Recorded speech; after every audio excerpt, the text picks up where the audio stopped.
Gumagamit ka pa rin ba ng technical indicators and yet hindi ka pa rin profitable? Maybe this video can help you consider why you should ditch all of your indicators. What is good mga ka-champion, and welcome back to another video. So for today's video guys, let me share with you how removing all of my indicators before when I was starting helped me become profitable in the long run.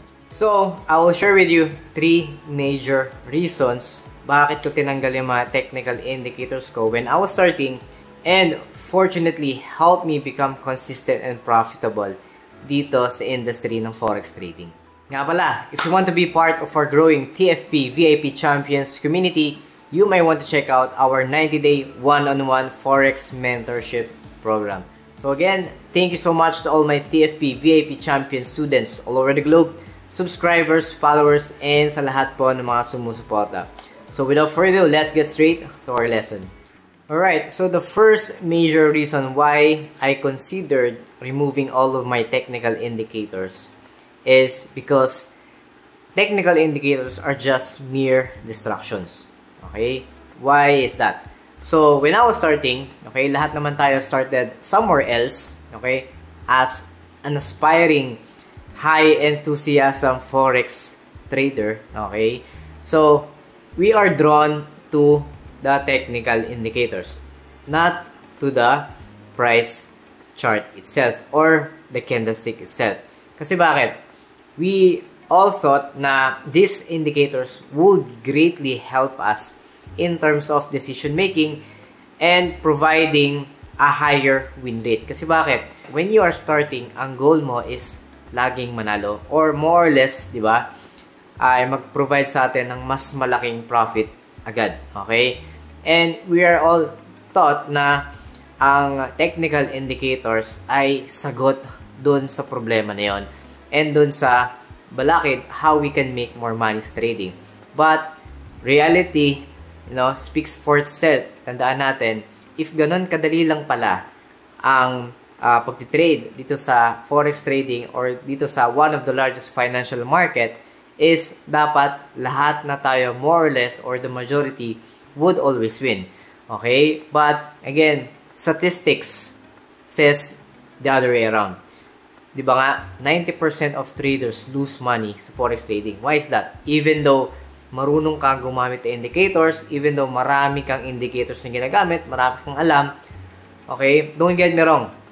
I'm not saying na bawal gumamit ng indicator. I'm not saying I consider all technical indicators are wrong or again have this disadvantage. Pero ang point ko dito is nililihis tayo dun sa pinaka-importanting dapat nating matutunan. Lalo na pag nagsisimula tayo. Ano yun?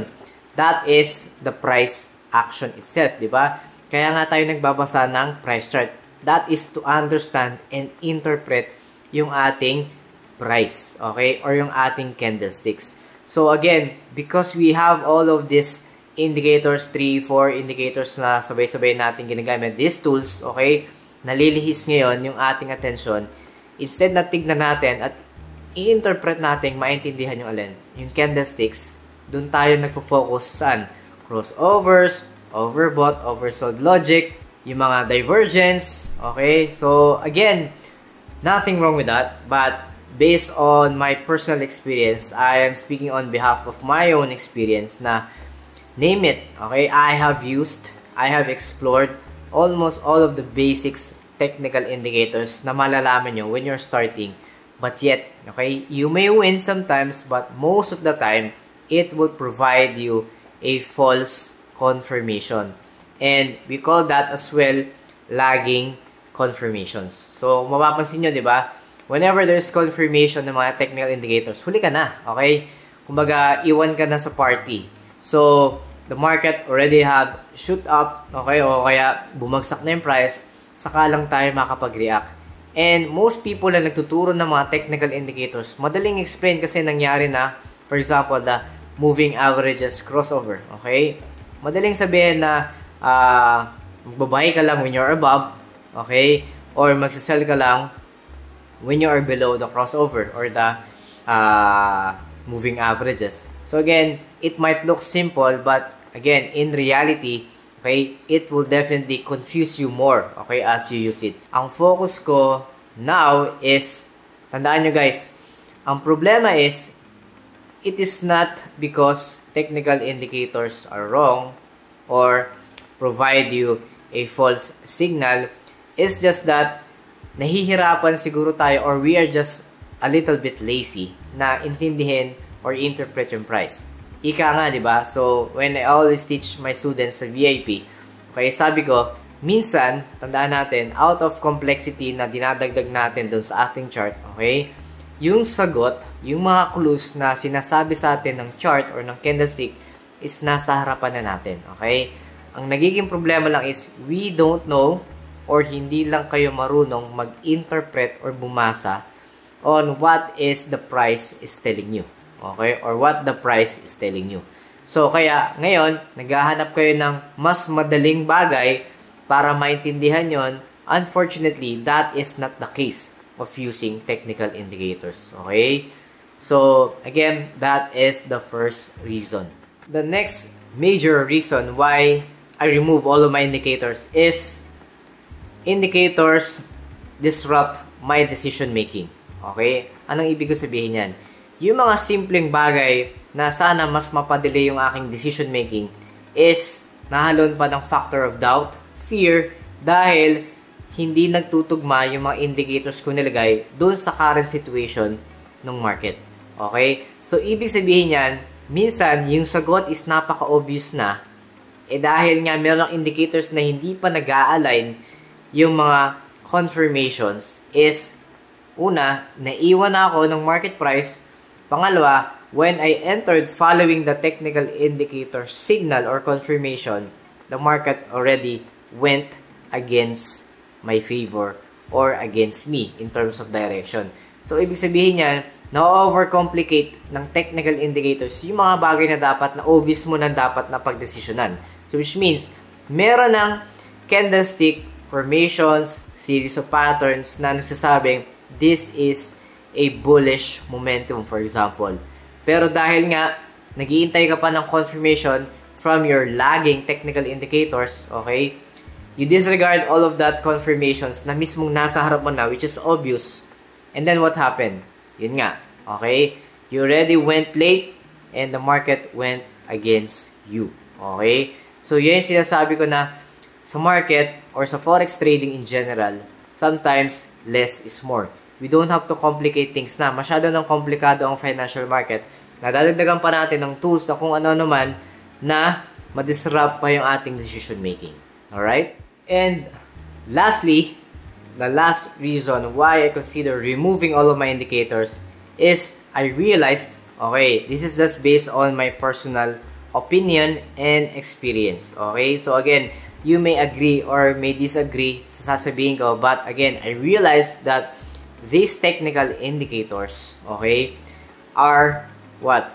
Are meant for us to lose, for us retail traders. Take note, these indicators are partnered with the platform, are partnered with some other developers, okay, that they have to make money as well.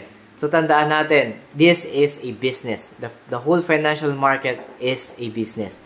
And technical indicators, I must say, is just a product, okay, a byproduct of a pre-programmed, okay, of an algorithm for us to lose, okay. You may win, okay, but most of the time, you will lose following all of those indicators.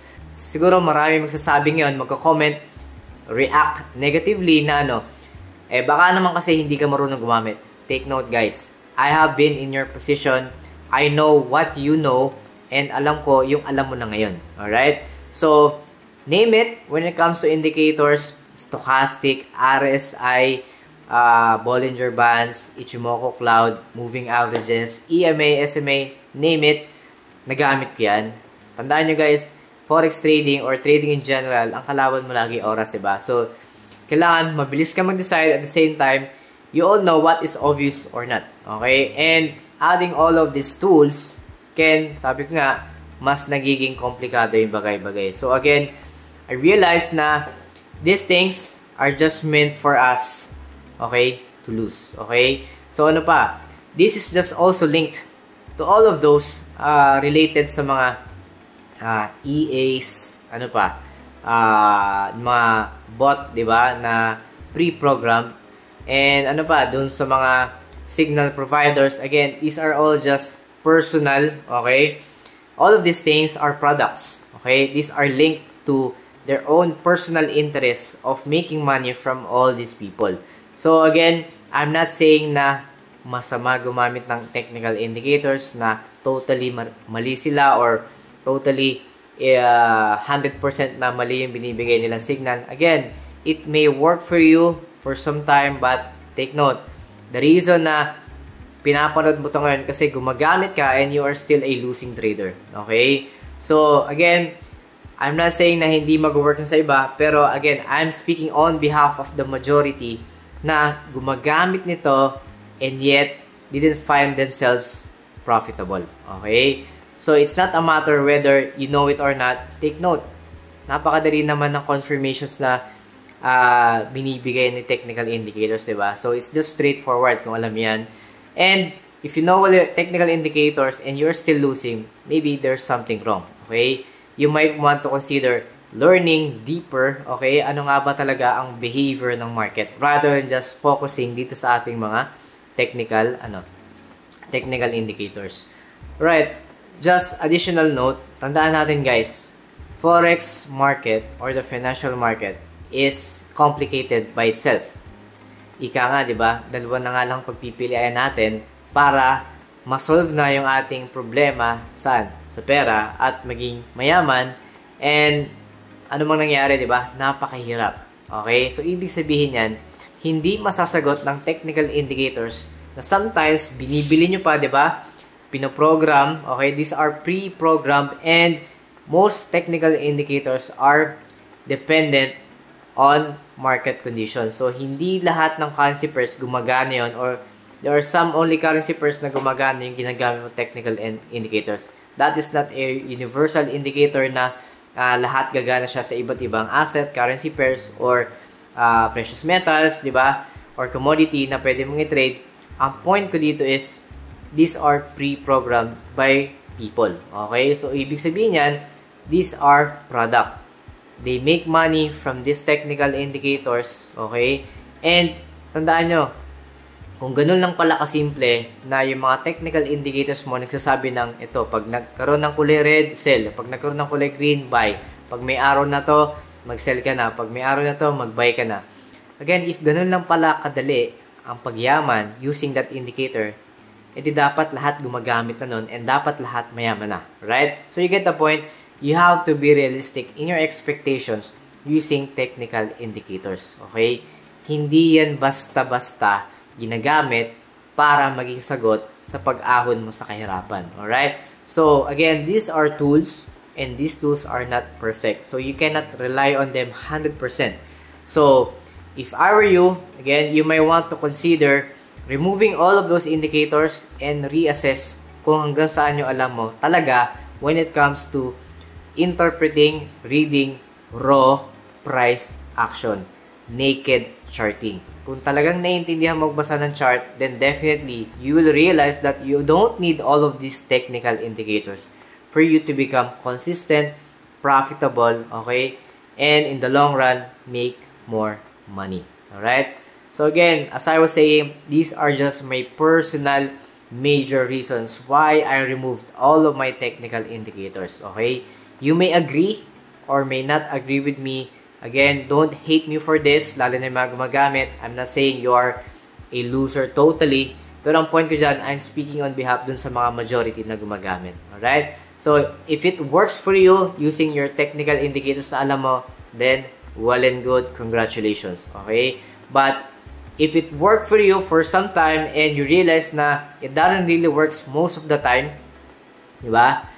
Then, you have to think twice, okay? You may want to reassess, sabi ko nga. And consider other factors just by understanding the price itself, okay? So, this is just a short video and I hope you get my point, okay? Don't take my word lang para remove lahat yan, okay? You may do your own research, your own due diligence para mag-research. And of course, assess based sa mga experiences mo and past trade records. Okay? Magmamatter yan dun sa mga historical data mo ng iyong trades. If alam mo gumagamit ka 3, 4, 5 indicators sabay-sabay, and instead na mas maging madali decision making, and nangyayari is mas lalo kang nalilito and nagpapanik or for some time kasi nga hindi nag-align yung mga confirmations, then take note, less is more. Okay? So, don't make things complicated. Huwag mo nang i-overcomplicate yung bagay na komplikado na, which is the financial market. Alright? So, I hope I have provided again a value from this video, and I hope you understand my point. Okay? So, don't hate me for this. I'm just speaking on behalf of those people na, again, using indicators, okay, but still haven't found themselves profitable and consistent and are still a losing trader. So, I myself was once a beginner. Nagsimula ako sa indicators, hardcore, and based on my experience, okay, it doesn't really works, okay, in the long run. So, that's why I remove all of those indicators, tinanggal ko lahat yan, and then mas lumiwanag yung aking buhay when it comes to forex trading. And that is why ito yung mga pinapanood yung videos ko, contents on how you make more money using just price action, market structure, and understanding the market behavior itself. So again, thank you so much to all my TFP VIP champion students all over the globe, subscribers, followers, and sa lahat po ng sumusuporta. So God bless. See you all on the next videos. Bye-bye. So I just want to inform and announce that our TFP VIP champion student private Discord community is already up. And yeah, here we have several channels wherein we share our technical trading ideas among each other. And of course, we also have our weekly trade ideas para sa ating mga weekly forecast para sa mga currency pairs. And some announcement section. And of course, since tayo ay global, of course, we have other students as well na galing sa mga ibang bansa overseas. So, here we introduce ourselves and introduce kung saan tayo galing, sa bansa tayo ngayon, OFW man o hindi. But nevertheless, this is a healthy community para mag-share ng mga trading ideas para sa inyo guys. And hopefully, I will be putting up a server publicly para sa mga baguhan naman and those mga followers and subscribers natin. Alright? So, yeah, this is just a minor announcement, and hopefully guys, you can join us and make this community grow, lalo na sa ating mga estudyante nag-aaral. Alright guys, so mga baguhan pa lang. But nevertheless, everyone here wants to learn, wants to make profit from the market, but as much as possible, we're all equal in the eyes of the market. Alright guys, so that would be it. So yun lang, and thank you very much. Alright, bye-bye.